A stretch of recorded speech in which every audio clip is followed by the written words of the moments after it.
नमस्कार, good morning, जय हिंद। प्यारे विद्यार्थियों, जैसा कि आप सभी जानते होंगे कि आज ये हमारी अंग्रेजी की पहली क्लास है और हम अपनी पहली क्लास को संगीत में बनाने का प्रयास करेंगे। और हम अपनी इस पहली क्लास को पोएट्री से आरंभ करते हैं। हमारी पहली पोएम है character of a happy life. तो पहले मैं आपको बता दूं कि इस पाठ का जो भावार्थ है उसमें कवि प्रसन्न जीवन की विशेषताओं का वर्णन करना चाहता है। वह बताना चाहता है कि प्रसन्न व्यक्ति के जीवन में क्या क्या गुण विद्यमान होने चाहिए और उसका जो जीवन हो, चरित्र हो, वो किस प्रकार का होना चाहिए। तो फर्स्ट पोएम में लिखा है,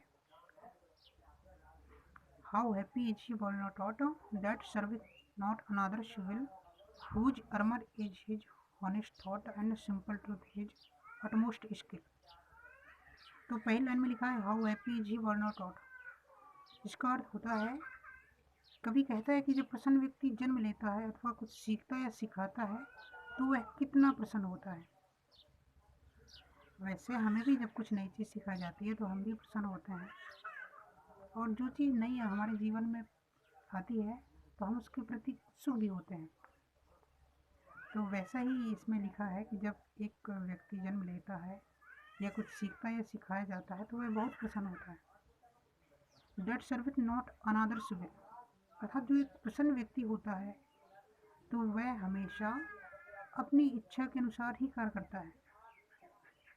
वह कभी भी दूसरों की इच्छा के अनुसार कार्य नहीं करता है, अर्थात वह अपने आप पर निर्भर रहता है और अपनी आत्मा की आवाज़ पर ही कार्य करता है।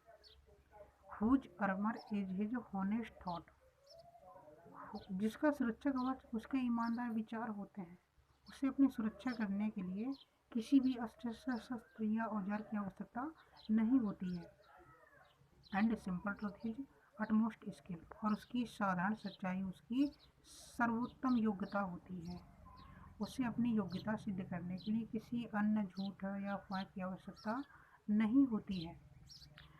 तो हम इस पहले स्टेंजा के साथ इसी के बारे में रेफरेंस, कॉन्टेक्स्ट और एक्सप्लेनेशन आदि करना सीखेंगे। तो जैसा कि आप सभी जानते होंगे कि हम रेफरेंस, कॉन्टेक्स्ट और एक्सप्लेनेशन के पहले भी एक पॉइंट्स आता है, वो होता है हिंट्स। हिंट में हम ये बताते हैं कि ये जो स्टेंजा है वो कहाँ से लिया गया और कहाँ पर समाप्त है। तो चलिए इसके बाद हम आरंभ करते हैं रेफरेंस। रेफरेंस में हम लिखते हैं कि this stanza has been selected from the poem character of a happy life composed by sir Henry Wotton. अर्थात ये जो पद्यांश लिया गया है वो कैरेक्टर ऑफ हैप्पी लाइफ नामक कविता से लिया गया है और इसके जो रचनाकार हैं वो हैं सर हेनरी वॉटन। और इसके बाद हमारा दूसरा पॉइंट आता है, वो होता है कॉन्टेक्स्ट। कॉन्टेक्स्ट में लिखते हैं, in these lines the poet describes the character of a happy man. अर्थात इन पंक्तियों में कवि एक प्रसन्न व्यक्ति के चरित्र का वर्णन करता है। और एक्सप्लेनेशन में हम लिखते हैं, in this stanza the poet points out the qualities of a happy man. He says that a happy man is independent in his thinking and action। अर्थात जो प्रसन्न व्यक्ति होता है वो अपने कार्य और सोच में पूर्णतः स्वतंत्र होता है। He works according to himself, वह हमेशा स्वयं के अनुसार कार्य करता है।